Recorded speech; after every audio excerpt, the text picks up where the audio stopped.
What up, dude? What seems like people were here before us and they knew where you were gonna sit because they appropriately People labeled the dumb dude in the room. people listen to this. They don't watch it. You don't know that. Some people might watch it.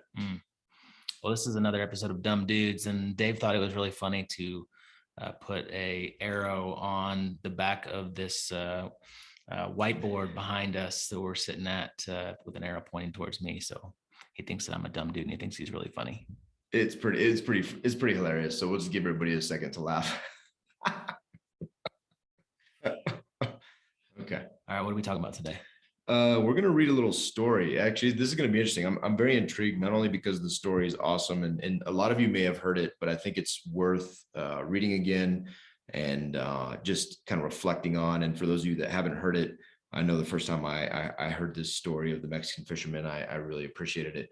But also, I'm equally intrigued because Stuart's gonna read it, and I actually question whether or not he's gonna be able to read the entire thing. It's just, but let us. Are you sure? I mean, this is about a Mexican fisherman. Yeah. And you're Mexican, so And do you want to read fish, it? and I love to And fish. you love to fish. I think you should read it. Well, no, I actually, I think in perfect dumb dude fashion, you reading it may really emphasize the dumbness Fair.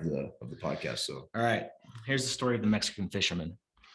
An American businessman was on a vacation in a small coastal Mexican village on doctor's orders.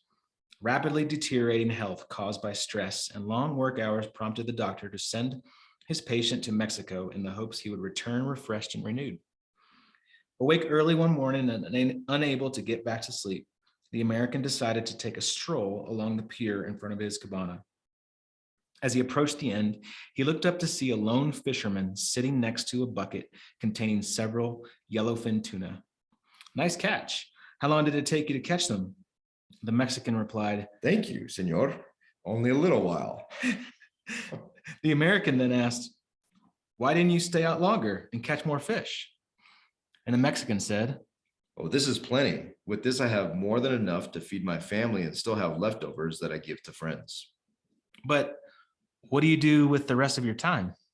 "I sleep late, fish a little, play with my children, take a siesta in the afternoon with my wife Maria, and I stroll into the village each evening where I sip wine and play guitar with my amigos. I have a full and busy life, senor," he said with a smile. The American scoffed. "Today is your lucky day, my friend. I am a Harvard MBA and can help you. First thing, you should spend more time fishing, and with the proceeds, buy a boat. That will get you off of this wharf and onto the open water, which will allow you to catch many more fish. With that extra money, go buy a net. That will increase your catch exponentially. And with that money, buy another boat and hire some workers. Continue to repeat that process over and over until eventually you will have a fleet of fishing boats and people working for you." "I'm sorry, senor, but I don't understand. Why would I want to do that when I have all I want now?" "Hold on, I'm not done yet. You'll see. Just pay attention," the American replied impatiently.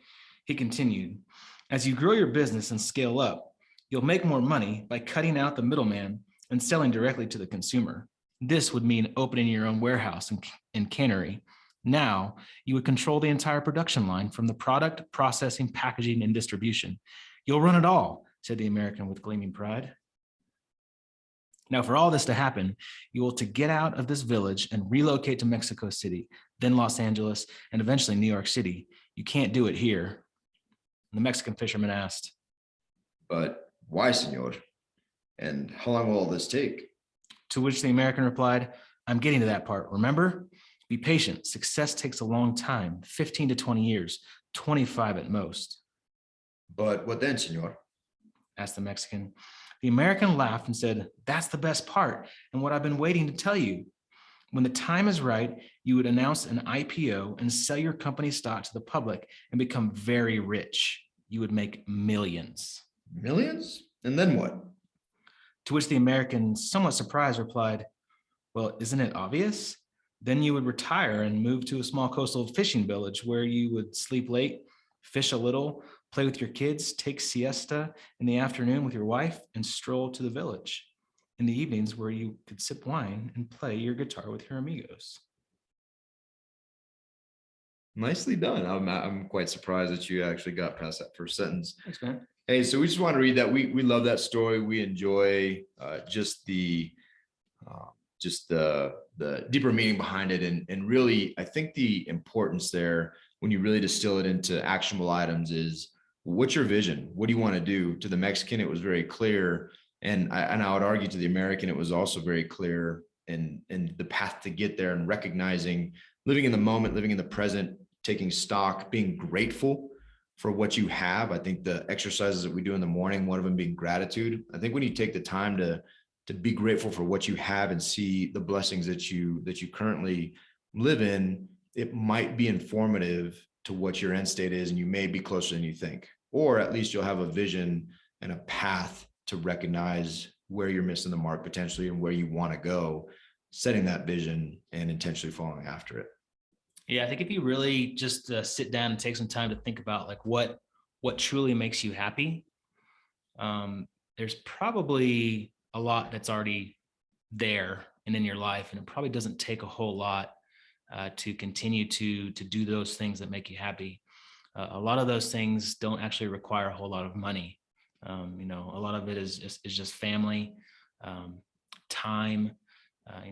We have small kids. We have a wife, and if you ask your kids and your wife like what they want from their dad, it's probably not more money, more things, building a bigger business, going and making millions and doing an IPO and all that kind of stuff. They probably just want more time with their dad or their husband or their wife or their children or their grandparents, whatever that is. It's something really, really good to think about. So Awesome. Deep thoughts, dude. Deep thoughts, a dumb dude, and a really smart Mexican fisherman guy who they wrote a story about. You are a Mexican fisherman. Yeah, that's what I'm saying. I'm the Mexican fisherman. You did good. You played that role really well. Thank you very much. I really appreciate that, Stu. I appreciate your encouragement. I'm very grateful for you, my friend. And it makes me realize that I need more good friends. Yeah, you do. It's part of my vision. Have an amazing day. Go fill your storehouse and don't be dumb.